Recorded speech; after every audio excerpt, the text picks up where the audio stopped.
Hello students, कैसे हैं आप लोग। तो आज हमारा सेकंड एप्लीकेशन पढ़ा जाएगा किसका, गॉस थ्योरम का। उसमें हम निकालेंगे कि एक प्लेन शीट जो होती है, इनफाइनाइट लॉन्ग प्लेन शीट, उसकी वजह से इलेक्ट्रिक फील्ड की वैल्यू क्या होती है। तो इसमें पहले टॉपिक का नाम लिखते हैं electric field due to in infinitely due to हम कह सकते हैं surface charge density, due to surface charge density. ये इसका टॉपिक का नाम है। बहुत ध्यान से समझना, बहुत आसान टॉपिक है। मान लीजिए आपके पास एक इनफाइनाइट शीट है और उसको जो है आपने उसका एक छोटा सा पीस ले लिया। उस छोटे पीस के ऊपर जो चार्ज है दैट इज़ क्यू और उस पीस का एरिया है ए।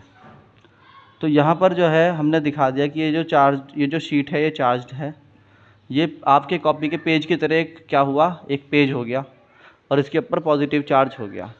तो अगर पॉजिटिव चार्ज होगा तो बच्चों इसकी वजह से इलेक्ट्रिक फील्ड लाइन ऐसे जाएगी बाहर की तरफ, इस साइड भी और इस साइड भी। ये इलेक्ट्रिक फील्ड लाइंस होंगी ऐसे, लाइक दैट। एंड अब क्या होगा कि हमें गॉसियन सरफेस चाहिए। गॉसियन सरफेस एक बार याद करो, गॉसियन सरफेस थी वो सरफेस जिससे सारी की सारी इलेक्ट्रिक फील्ड लाइन निकलती हूँ। तो ये एक प्लेन है, जिससे एक प्लेन है ऐसे, एक प्लेन है और इस प्लेन से ऐसे इलेक्ट्रिक फील्ड लाइन निकल रही है। तो जो इलेक्ट्रिक फील्ड लाइन निकल रही है वो एक जाएगी लेफ्ट में, एक जाएगी राइट में। तो बहुत सारी इलेक्ट्रिक फील्ड लाइन्स ऐसे जाएंगी। तो हमें अगर कवर करना है तो हमें दोनों तरफ ही क्या मानने पड़ेंगे, पैरेलल सरफेसेस मानने पड़ेंगे। तो हमने गॉसियन सरफेस के हिसाब से यहाँ पर दो पैरेलल सरफेस मान लिए। एक सरफेस हो गया ये वाला जो कि बिल्कुल इसी एरिया का है सेम, और एक हो गया ये वाला जो कि बिल्कुल सेम एरिया का है दैट इज़ ए। तो इन दोनों के हमने क्या मान लिए, सरफेस मान लिए, सरफेस नंबर 1 S1 और सरफेस नंबर 2 S2। इन दोनों में से ही इलेक्ट्रिक फील्ड ई जा रहा है, इलेक्ट्रिक फील्ड ई जा रहा है। और दोनों में का फ्लक्स मान लिया हमने φ1 एंड φ2। तो बच्चों इलेक्ट्रिक फील्ड, तो हम पहले कहेंगे let charge on a area element.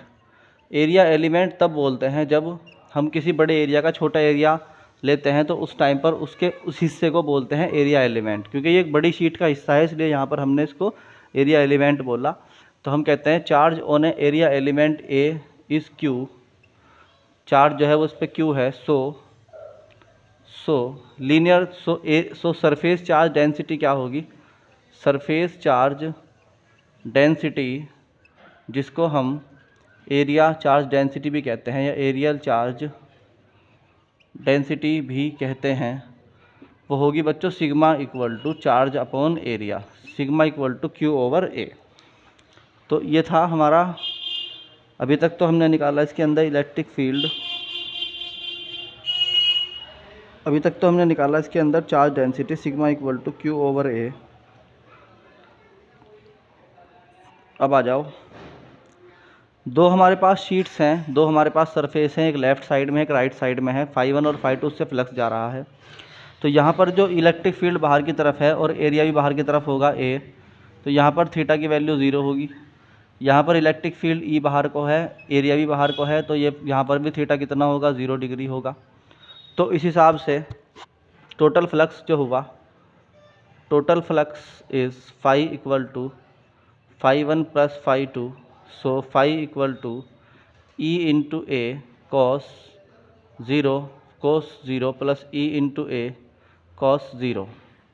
तो क्योंकि कॉस 0 की वैल्यू कितनी होती है बच्चों, दैट इज़ 1, तो ये हो जाएगा φ equal to E A plus E A. So it will become φ equal to 2EA। ये है इक्वेशन नंबर 1। इसे याद कर लो कि यहाँ पर हमारा जो इलेक्ट्रिक फ्लक्स आया φ इक्वल टू 2EA आ गया। अब याद करो ज़रा, अकॉर्डिंग टू गॉसिस थ्योरम क्या था बच्चों, वो था φ equal to Q over epsilon naught. ये इक्वेशन नंबर 2 है हमारी। इसी तरह करते हैं, हर बार हमें सबसे पहले निकालना पड़ता है फ्लक्स सिंगुलरली। पहले निकालते हैं हम जनरल फार्मूले से, यानी φ equal to electric field into area. फिर हम निकालते हैं गॉस थ्योरम के अकॉर्डिंग, वो होता है φ equal to q upon epsilon naught. अब हमें क्या करना होता है, थर्ड स्टेप इसके अंदर हर बार का फिक्स है। थर्ड स्टेप में हमें इन दोनों इक्वेशन को बराबर रखना पड़ेगा। मैं बार बार बोलता हूँ कि याद कर लिया करो, मतलब नोट कर लिया करो। नोट करने से क्या होता है कि आदमी को कॉन्सेप्ट मजबूत हो जाता है। तो हम कह देंगे फ्रॉम इक्वेशन 1 एंड 2 क्या फाइंड आउट हुआ कि 2EA इक्वल हो गया Q ओवर एप्सिलॉन नोट के। सो E इक्वल हो गया है Q over 2 epsilon note A। चूँकि Q ओवर A जो है बच्चों this is sigma, so E equal हो गया है सिग्मा ओवर 2 एप्सिलॉन नोट। ये हमारा इलेक्ट्रिक फील्ड है और यह इलेक्ट्रिक फील्ड किसी भी डिस्टेंस पर डिपेंड नहीं करता, इसलिए इसके लिए वेरिएबल कोई कंडीशन नहीं बनती। तो near a surface electric field is equal for all distances. आई बात समझ में? ऐसा तो है नहीं कि बहुत दूर जाके भी इलेक्ट्रिक फील्ड होगा। मतलब ये है कि अगर ये आपकी सरफेस है और ये डिस्टेंसेस हैं आर, तो इलेक्ट्रिक फील्ड सेम रहेगा, ना लाइन ऊपर जाएगी ना लाइन नीचे जाएगी। ये हमारा था इलेक्ट्रिक फील्ड का एरिया। आई बात समझ में बच्चों? अब नेक्स्ट आते हैं हम अगले टॉपिक पर। Thank you.